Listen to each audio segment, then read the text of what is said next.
Okay,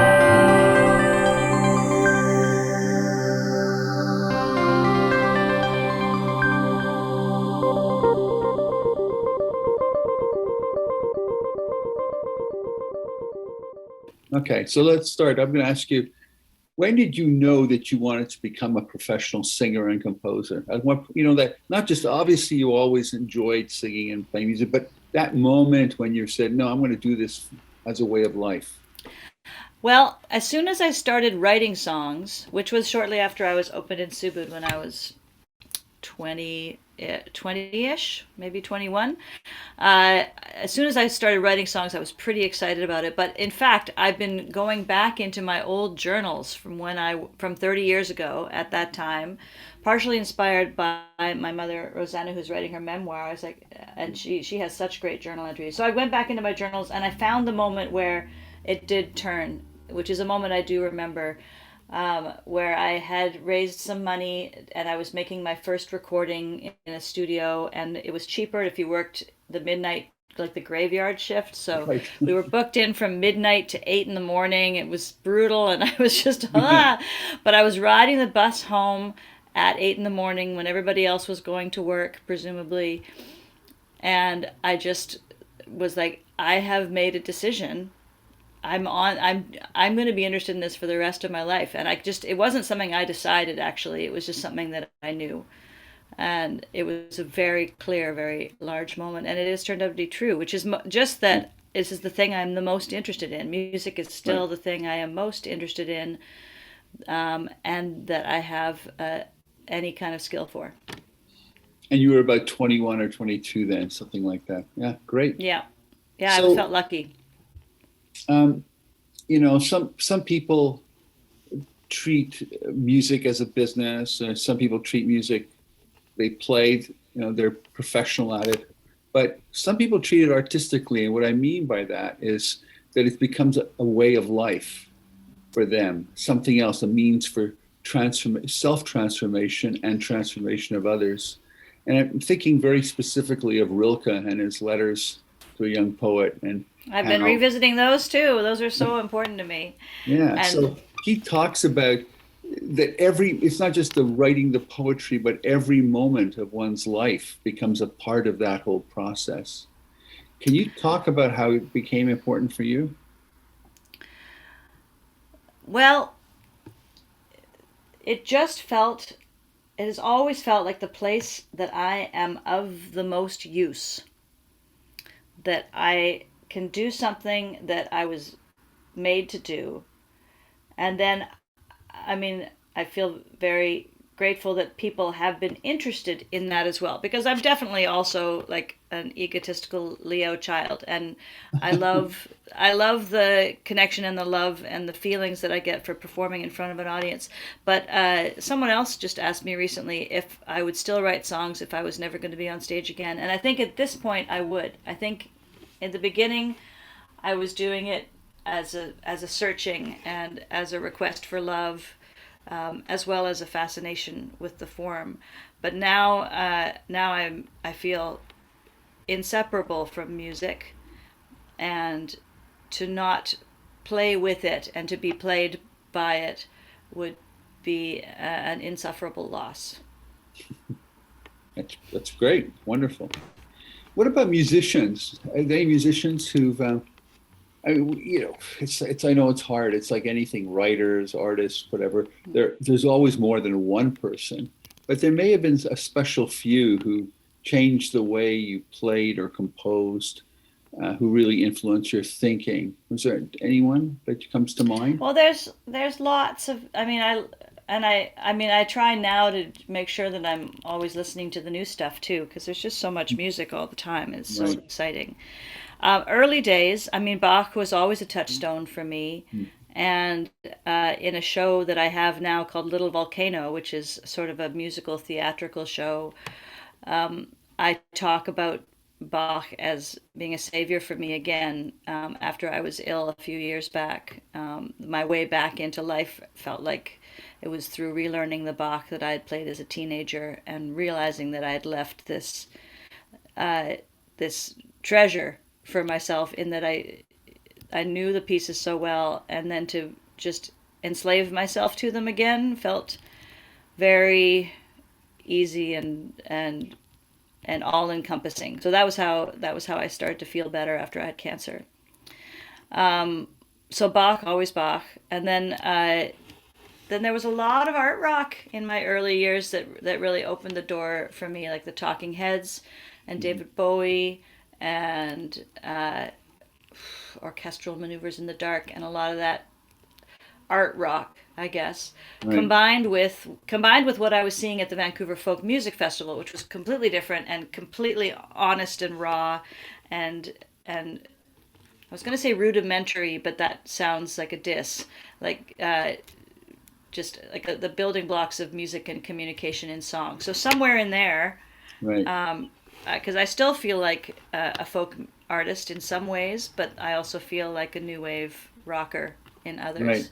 It's interesting So because when one says rocker, my associations of that are completely different than what I see or hear coming from you. And yet, in other ways, it fits. It's really interesting. It's what you've been able well, to and I fuse think both I elements. think genre is disappearing. I think we're in an exciting age where genre is just not a thing anymore, or not as much of a thing. Like it used to be that you liked a kind of music, and that is what marked you, and that was where your friends were. And now that we have so much access to so much stuff all the time, which is a blessing and a curse, I do think that the lines are blurring, and maybe it'll just be allowed to be music in the future, and you just like what you like. Right. Exactly. That's great. Um, I also really fascinated by how you so easily move between theater and music. And there's probably more of a tradition of that in Europe, I think, maybe, I don't know, because theater is a little bigger in Europe than it is in the States. So, despite the existence of things like Broadway and so forth. Mm. Um, what I've seen live from you has always been a lot of fun. And what I've just caught on, looking at my computer and caught a moment from the plays and so forth, it's all been fun. But there's also a very serious side to it. I see sometimes, and I pick up on the thread of ideas that runs through. For example, you reference Brecht more than once, and Brecht himself used music, But for Brecht, I know theater was a kind of instrument of revolution, a way of affecting people, not only mentally, emotionally, but even, I don't know, well, if the word spiritually makes sense, but, get them at their deepest core. And at the same time, he wanted to change what theater meant, and that would happen right in front during the performance, the possibilities of theater. Does any of that resonate with you in your own work? Well, I do. I mean, absolutely. I mean, I came to Brecht first as just through the songs. I mean, I knew I had Right. been to some plays and things like that, um, but I started learning Brecht songs at the behest of my very smart and wonderful manager, Gary Crystal. He's like, I think you'd like this Brecht, because I mean, he loves it, and he's an old commie from of the highest order. Um, but what I loved about Brecht first was just the plainness of the language and the directness. And I think I'd been quite poetic up to that point and quite opaque and using a lot of dream references, and I didn't need people to understand what I had put into the song, which I still think is fair. But after I became obsessed with Brecht, I started to try and really hone in and let people know what I was thinking in a different way. So it was a very strong moment for me as a songwriter. And then I stumbled into theater when, I mean, I'd always worked a little bit in dance and film, as well as in the, I guess, indie music scene. But then I had, let's see, how did it work? I mean, it really kicked in once I had my son in 2008 and stopped touring for a while. And I'd already done a few shows around Vancouver, but at that point, when I was no longer traveling, suddenly there was this nice wide open space, and I had made all these great connections with really interesting radical theater artists who I'm just so astounded that I fell in with the best gang in the world. because now that is most of my life is writing theater, because I never really did want to go back on the road very much. Like, not, I was touring for 9 months of the year for a long time. And it also became clear that I wasn't going to be a rock star in the way that my young self had first desired. And so to find theater and the giant puzzle and community that is theater, to find that I was good at writing songs when people said, could we have a song that's like this? And I could be like, oh yeah, here's the song that's like this. So I feel like there's the two streams. I still write songs that are just the songs I need to write and I hear, but also I write a lot of songs for these other projects, and I love it. And I think that I'm very curious to see what happens as the pandemic eases, because I do think we're all, there's great television in the world. It's wonderful. I love watching TV, but it's not the same as being in a room with people and watching it unfold, and bodies and smells and sounds. And I hope very much that people are still interested in that. Yeah. Oh yes. I'm worried. I'm worried though. I feel like it's going to be a while still, and I feel like the cultural institutions are going to suffer. I don't think that. I think the cultural resonance of this pandemic has yet to hit, honestly.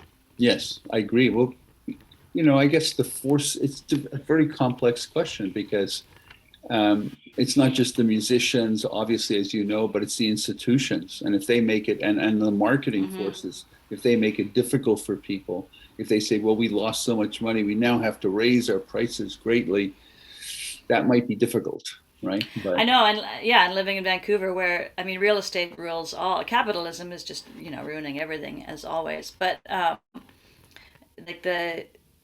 fact that, well, the East Van Panto is a very fun family show that I am a part of every year, and they've the prices that they're having to ask this year are insane.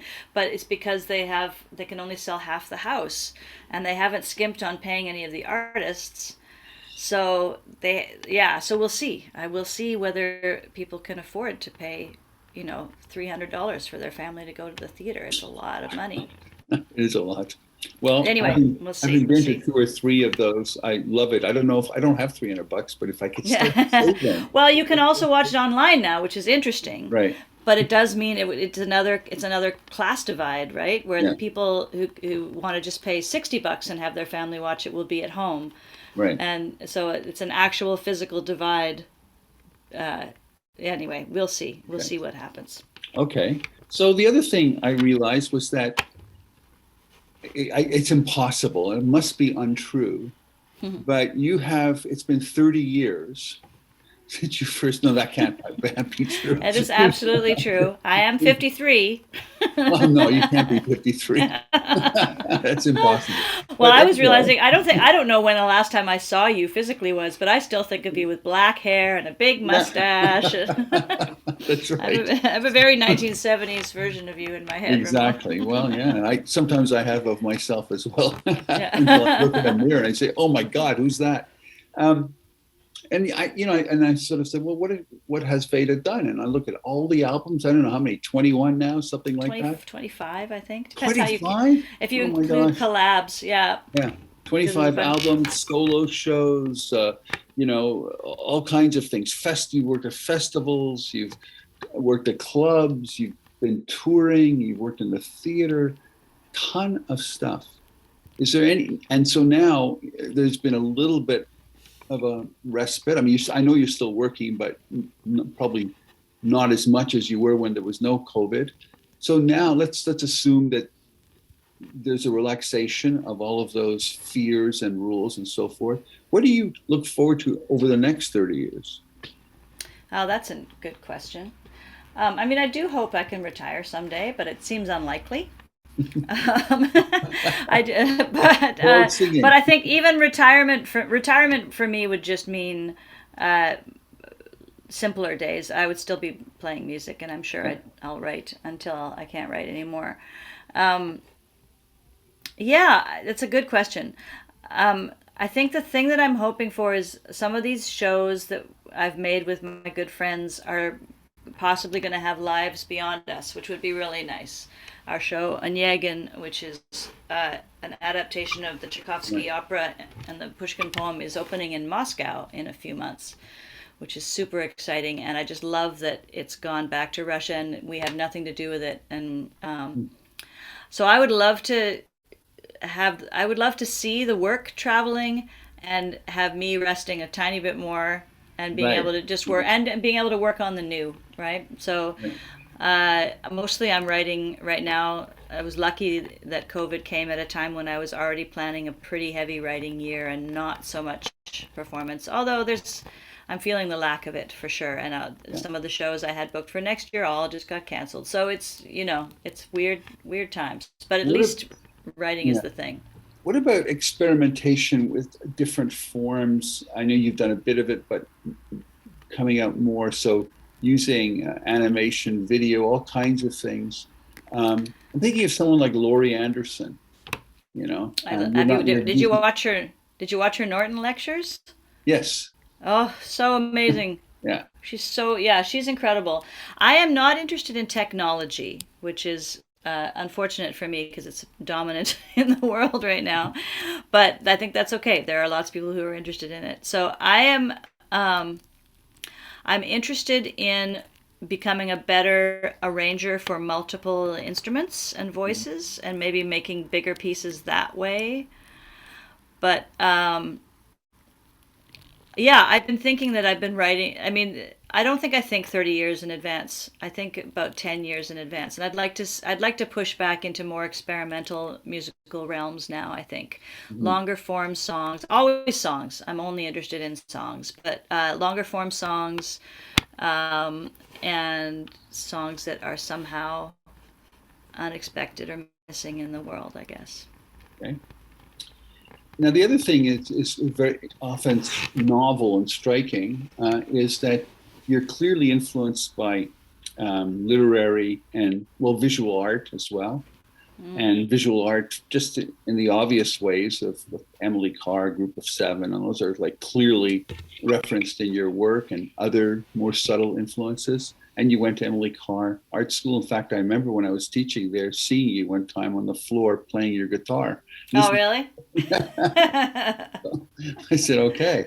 Um, and tell me what other things you think about when you think about art in your life and how it may have influenced your music.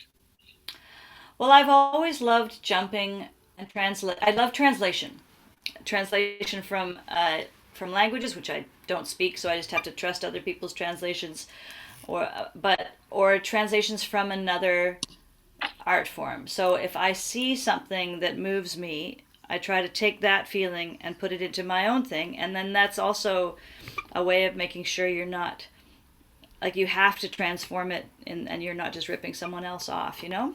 Mhm. And you're finding your own way through it, and it's just identifying the through lines in things. And so I've always been very visual. I'm a very visual musician even, and so I think that the visual forms like art and film in particular have always been places where I can find a lot of feeling, and that's what you need, right? You need to find the feeling and then bring it to your own workplace. And what about the literary? I noted that you're using, or you've actually started to work with some of Anne Carson's stuff, and he's That was a thrill. That was such an incredible commission. So that was for the back eye, and so I got to communicate with her a little bit. She's very austere. I love her. Um, she's not a poet of the people, so to speak, even though no, anyone can read, but she's quite intellectually demanding her work, right? yeah, and I actually, to be honest, I don't think she loved what I did. That was we didn't get to work together directly. I was it was through the I guess it was Stratford, but the director Gillian Kiley, who's a Yeah. friend of mine, brought us together. Anyway, yeah, I love the way she turns a phrase. I'm super interested in Patricia Lockwood right now, who's a young writer who I think is grappling with the modern data world really beautifully. And I have just recently gone back to Rilke and a little Shakespeare in an adaptation of Brave New World that I'm working on with Marcus Youssef. So those things are strong for me for sure. And it's always good to read other people's poems and words and try to expand your vocab, you know? Right. Well, the Bacchae, I actually studied that play in graduate school, and I was fascinated by the fact what the Euripides was about when he looks and talks about. There's so many different elements, the tragic elements of it, but at its core, it's about a group of, as you know, a group of women who are followers of Dionysus, and through drugs and alcohol and dancing and sex and a whole bunch of other stuff, they completely transform themselves. But it's really out there. It's very extreme. And Hmm. the Have Greeks, you read Carson's? Yeah, have you read Carson's version? no, not yet. I haven't read it Mm. yet. I read Yeah, his it's a other poetry. So I wanted to know, like, was it anything about that concept of the Bacchae itself, and so forth, since it's got a man who himself has sacrificed the king, right? But basically, it's a play about women, very much. So, yeah. And I composed that music. I wrote that music right after I found out that I had breast cancer. And uh, so I took a lot of fierce solace in those, yeah, just the wildness of those women. So maybe a more emotional connection than intellectual, but it felt very good to be attempting to find those orgasmic wails that are all right, through that piece. right. Okay, so that's great. But the other thing, occurs to me is the opposite from your interest in, Greek 2000, over 2,000-year-old plays and Carson and so forth, is you also compose music and do theater that's for children. And I'm thinking, of course, of the pantomimes and other Mm. things. And they're delightful, and I don't know, I can't remember whether you write the pantomimes on your own or whether you just Mm-mm. record. So, but they're for the adults as well as the kids. The kids and adults love to compete with each other by jokes and who doesn't get the jokes, and so and that music as a way of not just creating experience, but of conviviality and joy and so forth. That project has been incredible because so a theater replacement is a theater company that mostly I've worked with since their inception in 2003. Done a lot of shows with them, and they make devised theater that they create themselves, usually uh, quite radical and unusual theatrical productions. And they're dear friends and great inspirations. And then we all had kids around the same time, in the you know 2005 to 2008 ish kind of time, and we realized that they came to me and they said we want to make a show that our kids can enjoy and that we can do with our kids. Yeah, So that was the source of this thing, and we just thought we were doing a goofy one-off Christmas thing, and then it was just so wildly popular that we've kept doing it. And the kids are all grown up now, or they're in their teens. They're not as keen anymore, but it's become this great thing and a great source of income for me too, which well, is, thank God. it's just, yeah, but it's one of the, I what I do for the panel is I write the music, but it's all existing pop songs, Right. and I just rewrite the lyrics and arrange them and make medleys and things to make it fit within the play. And then I work with a playwright, who's they usually have the same playwright for a year or two, and then they rotate it out. So it's a very collaborative process.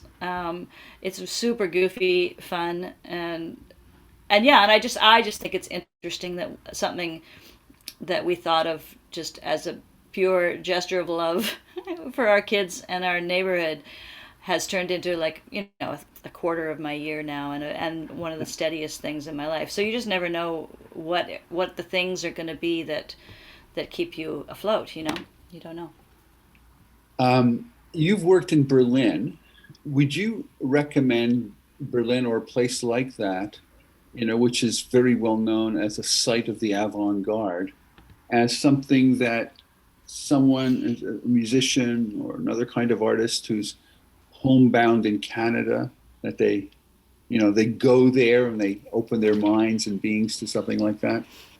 I think travel is incredible, and if a place is exciting to you, then you're going to write some interesting stuff. And I also think that leaving home is essential. I would say that I most often write in nature, in small cabins in various places, but Berlin has been a very rich place for me. But it's just because I am so romantic about it, and my family, my mom's mother was German, so I have a little bit of a connection I can claim. But I also just think it just feels so freaking worldly and cool and lifts. Yeah, so it makes me feel worldly and cool, and I write different stuff over there. So if you can, it's a great thing to do. But even if you just go to a cabin on you On know Gabriola, for on instance. Gabriel Island, for example, or Hornby Island, or in the wilds of Scotland, wherever you can get to, where you can be off the internet as much as possible, and just be with yourself and get through the first 2 weeks where you just sleep and cry, and then you'll eventually get into it because there'll be nothing else to do. Absolutely.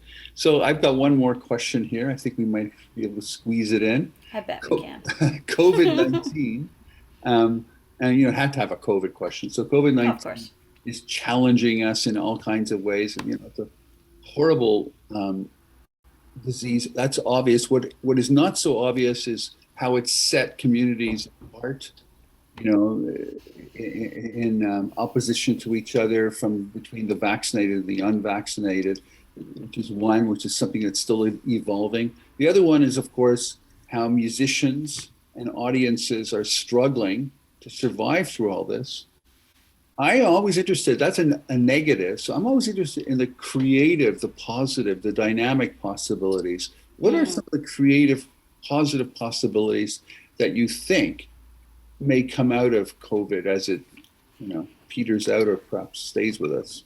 Yeah, I definitely think there's going to be some great music that comes out in the next few years because people had time to write. And one of the awful things about the modern music industry is that it really pushes people to put stuff out month after month after month. Like that's the only way to make it happen on Spotify if you're trying to make it in the modern way.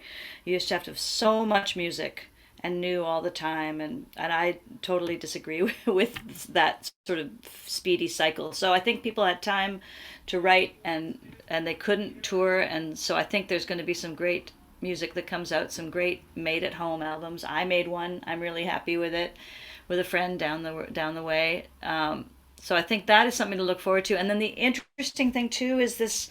I think there's going to be a return of regionalism Mhm. and playing for the people in your neighborhood and working within your city because you can't travel, or working within your province, Right. and actually gigs getting smaller. And like my husband in the middle of COVID, well, first he built us a front deck, which was great because our apartment's really small, so then we had like a new room that we could hang out in outside. And then he built a back deck, which is really more like a stage in our backyard, and so we've had a couple of shows there. It's just been so wonderful. So, and that's just been, I haven't even advertised them on the internet because we can't have that many people. So it's Right. become a way of, it feels very, very much like the days when I first got started, when you just called everyone you knew and said, "We're going to have a show, come and see it." And Right. Intimate audiences. Yeah. it's really beautiful. I mean, it makes it harder to make the money, but that I think that we have to turn to the art and turn away from the money is always like, the Right. way you have to do it anyway, and then you just see what happens with the money. But the art has to come first, regardless, and the connection that brings with the people around you. So I just one more thing occurred to me Mm-hmm. that I'd like to ask you. And this interview, once it's sent out, is going to go across Canada to various groups, but also to the States and also Hi, to everybody. worldwide organization, So the possibility of people responding, seeing, learning about you and your work and so forth, which is what I hope. So I'm asking you, what would you like to say to these people, any of these people, um, just as people who are interested in music or as people who may be potential musicians and composers? potential audiences, any of it? Is there anything you want to say to them? Well, it's really just hello. Hello out there. Because, we all feel so in our small little nuts right now. Like I feel like we're just all in these little shells. Even now, I know some people are traveling, but it still feels very strange to me. And so I delight in the possibility of reaching out to people in different places. And I hope, once again, like I said at the beginning, I hope that if there's I hope there's some use in the music that I've made. And if it's useful to you, then that is all I want. Thank you so much, Veda. So nice, Ramon. Thank you.